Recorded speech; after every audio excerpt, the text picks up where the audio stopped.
Welcome to the Great Basin Fire Potential Briefing for Thursday, September 3rd.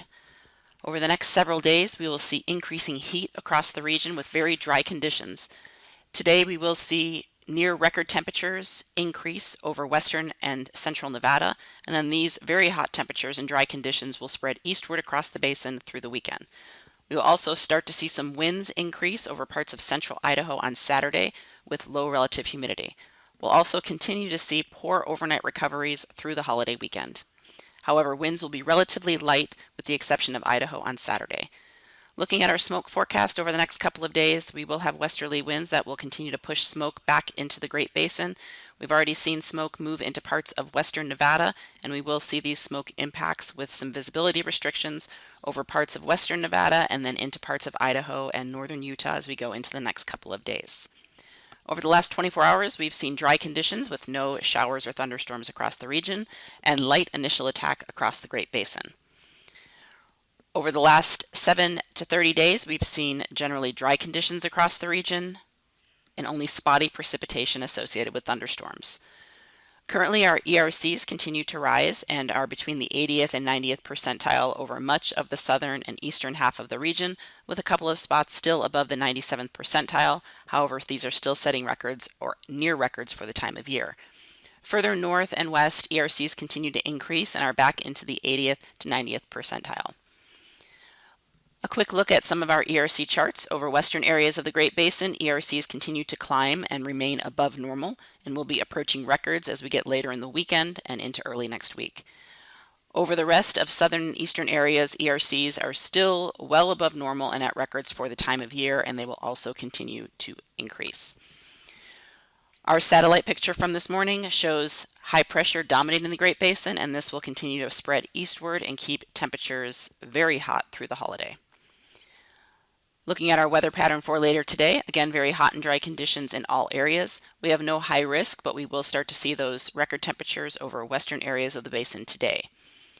Temperatures will be approaching 100 degrees in the valleys and over 105 in the valleys of southern areas of the Great Basin, and will gradually increase over northern and eastern areas with low relative humidity in the single digits to low teens. Similar conditions on Friday, except that area of high pressure expands and strengthens, with that heat pushing further east across the Great Basin.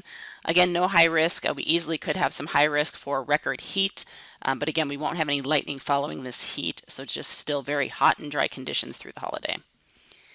Temperatures will start exceeding 100 degrees over western Nevada on Friday and will be approaching 100 degrees over the rest of eastern Nevada into far northwest Utah and be approaching 110 over southern areas. Temperatures in the higher terrain of Idaho will also be in the 80s to approaching 90 degrees. Relative humidity will drop into the low to mid single digits really in all areas and be just over 10% further north. Similar conditions are expected on Saturday. Again, very hot and dry conditions. However, on Saturday, we will start to see some winds increase over parts of central Idaho, and these winds will be gusting around 30 miles per hour. So after very hot conditions and also being a holiday weekend, with some low relative humidity, that might be an initial concern on Saturday, but we will be seeing stronger winds later in the period. No showers and thunderstorms are expected across the Great Basin for the next few days. As we get into Sunday, we do have cold fronts dropping down into the northern plains.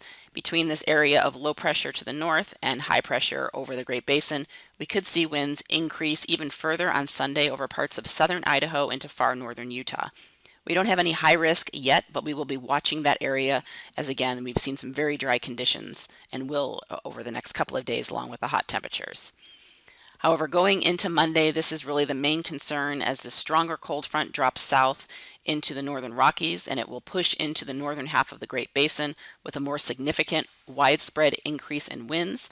Wind direction will also shift to the northwest and the north. Behind this cold front, we will see cooler temperatures, but out ahead of the front, stronger winds and low relative humidity, especially for southern Idaho into northern parts of Nevada and Utah.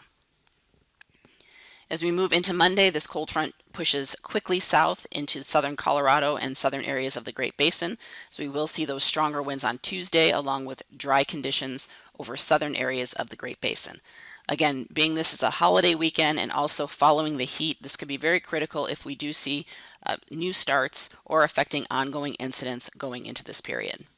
So very dry conditions, poor overnight humidity recovery, and low daytime humidity will be the main concern leading up to this wind event.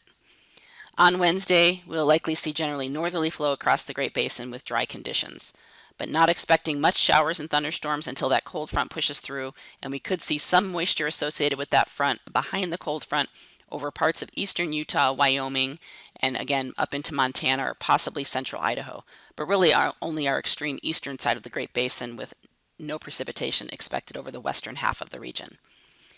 The 8 to 14 day outlook takes us from September 10th through the 16th, looking at generally warmer and drier conditions across the Great Basin, but we will continue to watch any cold fronts that drop south, increasing our wind.